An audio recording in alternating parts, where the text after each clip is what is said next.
Shalom, damai sejahtera bagi kita semua. Perkenalkan, nama saya Erianto Yahya Sinaga dengan NIM 191110117, program studi teologi di Sekolah Tinggi Teologi Bethel Indonesia. Pada kesempatan kali ini, saya akan membahas materi dari mata kuliah hermeneutika, yaitu tentang penafsiran Alkitab dalam sejarah. Sebelum kita belajar tentang sejarah penafsiran Alkitab, tentunya kita harus mengerti apa yang dimaksudkan dengan hermeneutika. Ya, hermeneutika itu berasal dari kata Yunani, yaitu hermeneuein, yang berarti menafsirkan. Nah, ada mitos Yunani yang mengatakan bahwa kata ini berasal dari salah satu nama dewa Yunani pada saat itu, yaitu dewa Hermes. Dewa Hermes ini bertugas untuk menyampaikan pesan dari dewa kepada manusia. Jelas di sini Hermes berperan untuk menafsirkan atau menerjemahkan pesan dari dewa agar dimengerti oleh manusia. Nah, dikatakan di sini bahwa menafsir Alkitab itu termasuk ke dalam kategori penafsiran khusus.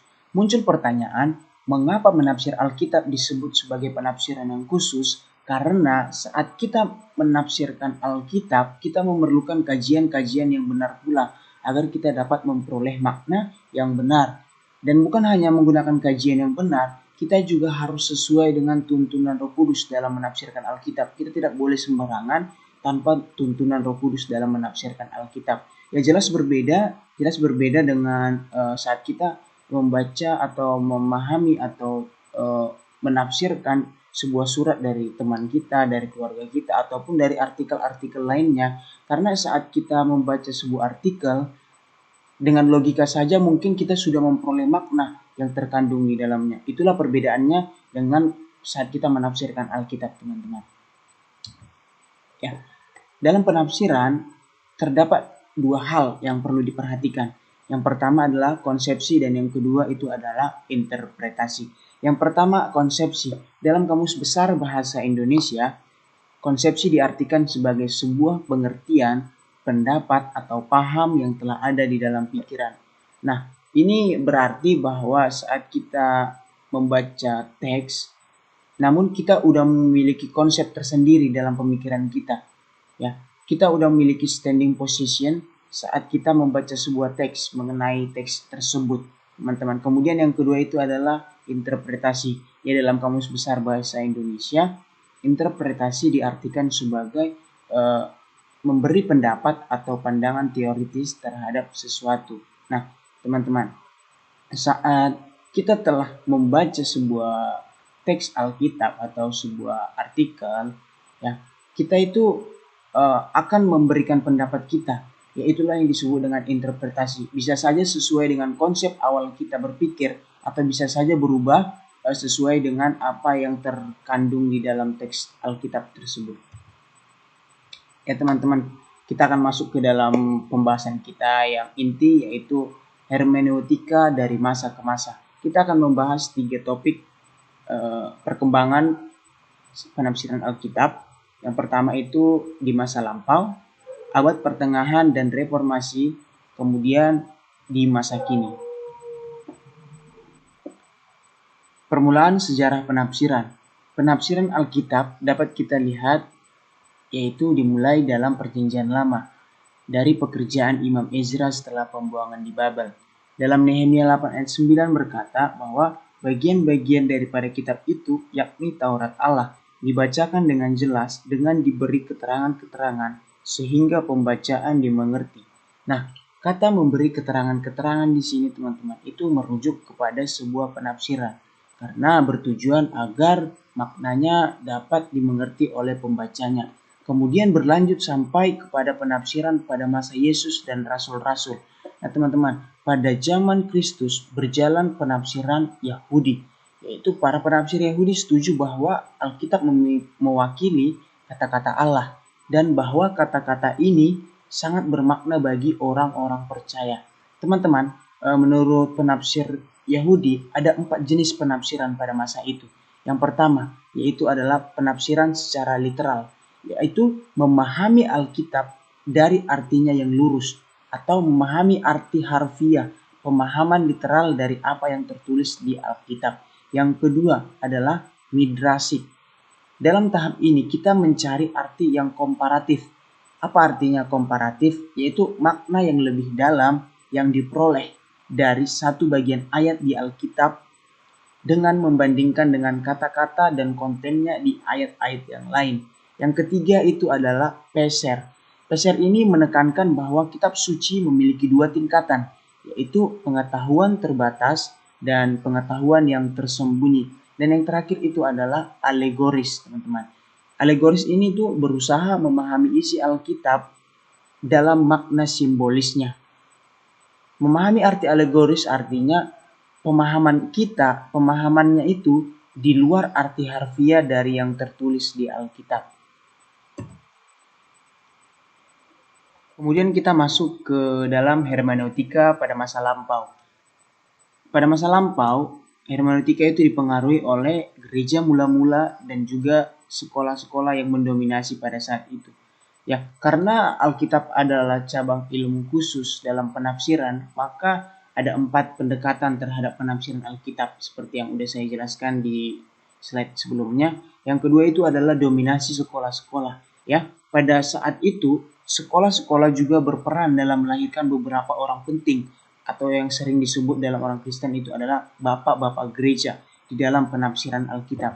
Ya, kita langsung masuk saja teman-teman ke dalam sekolah yang pertama, yaitu Sekolah Alexandria. Sekolah Alexandria ini melahirkan banyak sekali tokoh-tokoh atau bapak-bapak gereja yang berpengaruh bagi kekristenan. Tapi yang saya bahas pada pembahasan kali ini itu adalah dua tokoh. Yang pertama itu adalah Clement.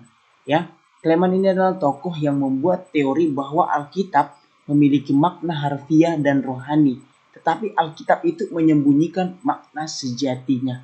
Ya teman-teman, makanya Clement berkata bahwa orang-orang perlu menafsirkan untuk memahami pengertian yang lebih dalam dari ayat-ayat Alkitab tersebut. Kemudian yang kedua itu Origen atau yang lebih kenal orang-orang yaitu Origenes. Ya, ini adalah penerus dari Clement, teman-teman. Ia percaya bahwa Alkitab merupakan alegori terbesar di mana setiap detailnya bersifat simbolik. Jadi menurut dia metode alegoris lah yang menghasilkan pengertian yang sejati.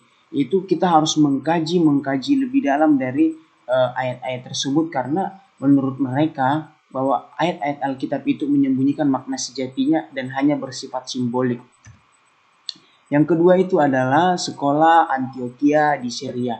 Ya, dari sekolah Antioquia di Syria ini ada satu tokoh yang berperan penting bagi sejarah penafsiran yaitu Theodore dari Mopsuestia.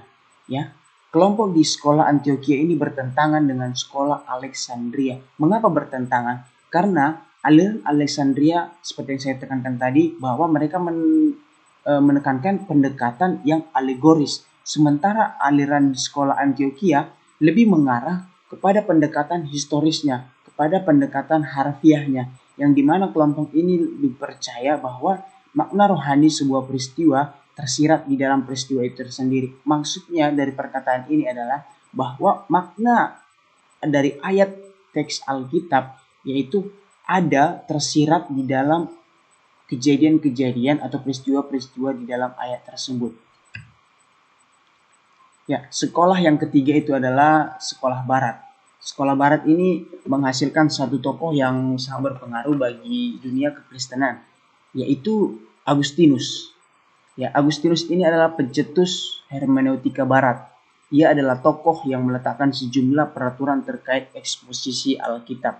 Ya, teman-teman.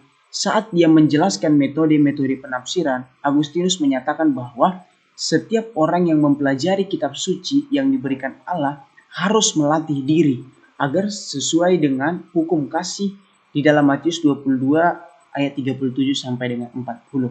Ya, Agustinus berbicara mengenai memperlakukan teks secara figuratif.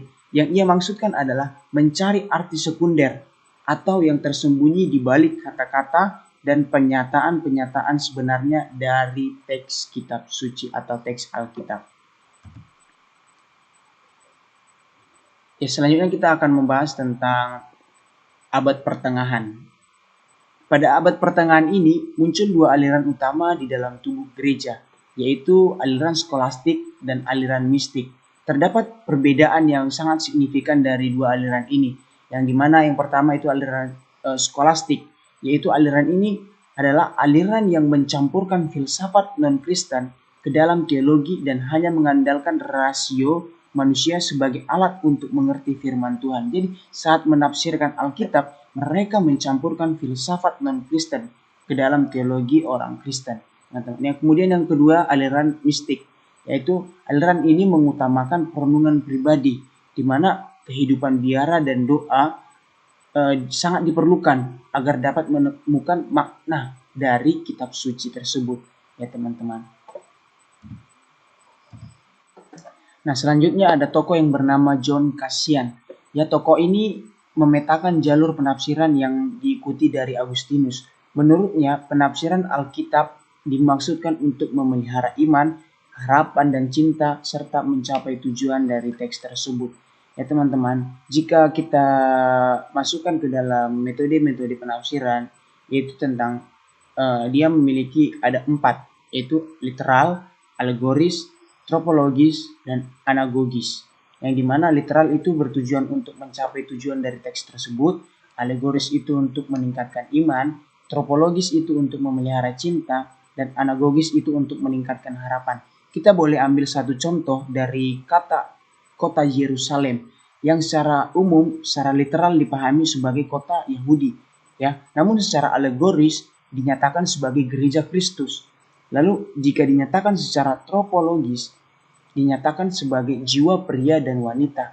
Tapi yang terakhir, jika kita nyatakan sebagai secara anagogis, dia ini akan berfungsi sebagai kota sorgawi. Ya, masa reformasi. Gerakan reformasi dilatar belakangi oleh semakin banyaknya yang menganut aliran skolastik, sehingga teologi tidak lagi menjadi primadona dan ratu dalam ilmu pengetahuan. Ya, hal ini disebabkan karena semakin meningkatnya ilmu filsafat, semakin banyaknya ilmu filsafat yang dimasukkan ke dalam teologi, sehingga teologi tidak lagi menjadi ilmu yang ditekuni pada saat itu. Selain itu, ada beberapa penyebab gerakan reformasi, seperti beredarnya surat indulgensi sebagai penghapus dosa dan paham yang mengatakan bahwa semakin banyak uang koin yang berdenting di dalam kotak persembahan, maka itu akan mengundang malaikat Tuhan untuk datang ke tempat itu. Ya, ada tokoh-tokoh yang sangat terkenal dari peristiwa reformasi seperti Martin Luther, John Calvin, dan juga Zwingli. Tapi saya pada saat ini akan membahas tentang Martin Luther. Ya, Martin Luther terkenal dengan 95 dalilnya saat dia memprotes ya tentang surat indulgensi dan juga tentang paham denting di kotak persembahan. Ya, dia terkenal dengan 3 konsep, yaitu sola scriptura, sola gratia, dan sola fide. Ya, menurut Luther, penafsiran Alkitab yang benar itu harus berasal dari pemahaman teks itu secara literal. Ya, dia menekankan secara literal, teman-teman. Penafsir harus mempelajari kondisi sejarah, tata bahasa, dan konteks dalam proses eksegesenya. Artinya di sini dalam proses penafsiran Alkitab kita harus mengerti tentang sejarah, tata bahasa, dan juga konteks bahasa dalam teks tersebut. Ya, Martin Luther juga mengatakan bahwa kitab suci hanya dapat ditafsirkan dengan kitab suci dan bukan oleh tradisi. Ya, teman-teman, pasca reformasi juga ada 3 masa yang cukup penting untuk kita bahas di dalam sejarah penafsiran Alkitab. Yang pertama itu adalah konfesionalisme atau paham pengakuan. Ya, konfesionalisme ini terkenal dengan sidang Trentnya atau Konsili Trentenya, yang dimana Konsili Trente ini menyusun daftar keputusan yang memaparkan dogma Gereja Katolik Roma dan mengkritik Protestanisme. Ya, pada masa ini Alkitab itu harus ditafsirkan sesuai dengan ajaran gereja mereka. Ya, dan menentukan sah atau tidaknya sebuah penafsiran itu adalah Gereja Katolik Roma. Makanya orang-orang Katolik Roma pada masa itu dilarang membaca buku yang tidak disahkan oleh Gereja Katolik Roma pada masa itu, teman-teman. Kemudian yang kedua itu adalah masa pietisme. Apa sih pietisme itu? Ya, masa Pietisme ini adalah sebuah masa gerakan dari kaum Protestan, yaitu sebuah gerakan kesalehan. Ya, mengapa muncul gerakan Pietisme? Hal ini dimulai dari kemerosotan moral yang disebabkan oleh perang 30 tahun antara Gereja Katolik Roma dan Protestan. Makanya ada sebuah gerakan kesalehan untuk memperbaiki kemerosotan moral yang terjadi pada saat itu, ya. Kemudian ini juga muncul karena sebagai reaksi terhadap penafsiran dogmatis pada masa pengakuan dosa atau konfesionalisme. Pietisme ini memberikan sumbangan yang penting bagi studi Alkitab, tetapi tidak kebal juga terhadap kritikan.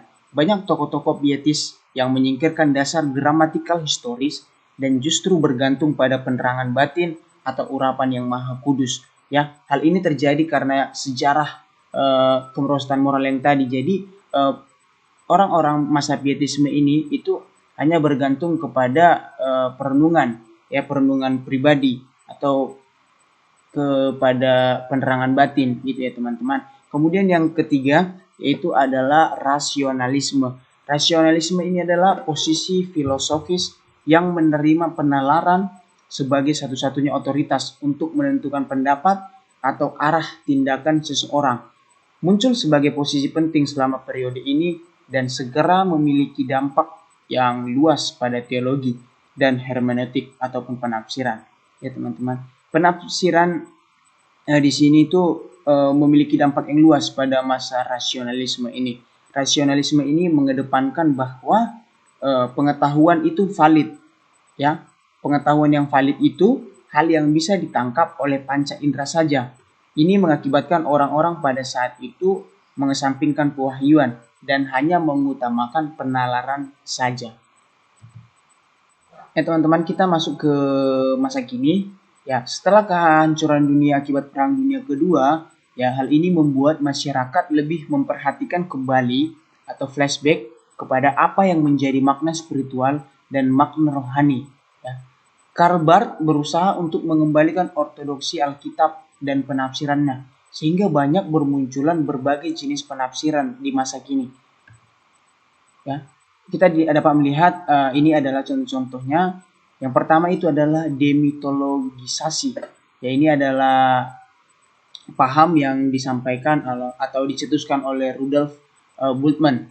Ya, ia menolak semua hal yang tidak sesuai dengan pemahaman eksistensialismenya. Jadi menurut dia hal yang bertentang dengan pemikirannya atau konsep dalam pemikirannya itu dapat ditolak.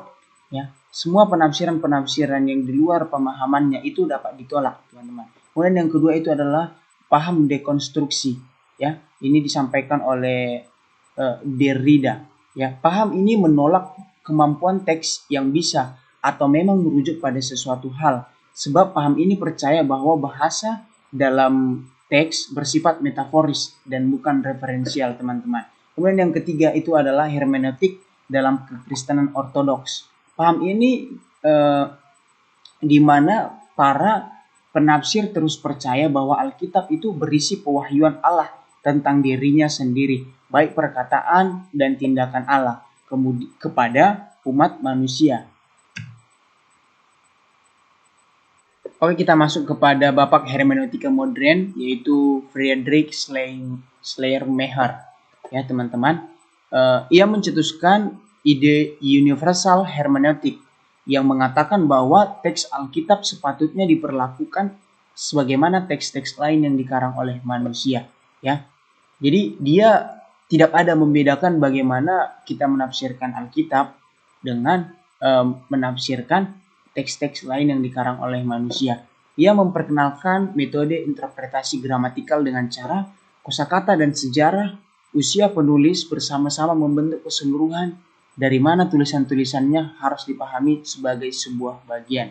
Ya, jadi dia menekankan kepada interpretasi gramatikal, teman-teman. Saat kita menafsirkan Alkitab atau menafsirkan teks-teks lain, kita harus menekankan kepada interpretasi gramatikalnya. Ya, teman-teman, kita sampai kepada saat yang ditunggu-tunggu oleh kita semua, yaitu kesimpulan. Ya, teman-teman, kita melihat dari sejarah penafsiran Alkitab dari masa ke masa, Tuhan selalu mengirimkan orang-orangnya untuk mengembangkan atau untuk mempertahankan tentang teologi, terutama di bagian penafsirannya, teman-teman. Ya, itu sebagai closing statement saya pada saat ini, pada kesempatan kali ini, yaitu saya mengatakan bahwa Tuhan yang memampukan orang-orang dalam penulisan Alkitab, dan Tuhan yang sama juga akan memampukan kita untuk melakukan penafsiran Alkitab, teman-teman. Sekian dan terima kasih presentasi dari saya. Semoga memberkati dan semoga menjadi berkat untuk kita semua. Tuhan Yesus memberkati. Shalom.